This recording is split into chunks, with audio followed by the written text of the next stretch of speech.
Hey guys, it's Rob here. Today I'm going to show you how you can stop CapCut from lagging. So the first thing you want to do is come and click on full, and here we have a few different options. You can see that the higher the quality, the slower the playback will be. So we're going to go low quality.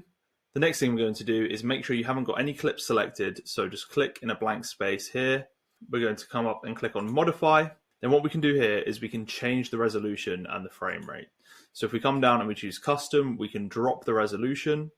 We can also make the frame rate lower, which will help performance as well. So changing it to maybe 30 FPS. If we come up to the right to performance, here we have proxy. So what this does is it makes the footage a lower quality while we edit, but when we export, the footage has its original quality. So turn it on and then click here and let's choose 540p and click save. Now guys, two simple fixes there, very fast, very easy, but they have the biggest impact on CapCut's performance and whether it lags or not. So I hope this helped you out guys, and I'll catch you again very soon.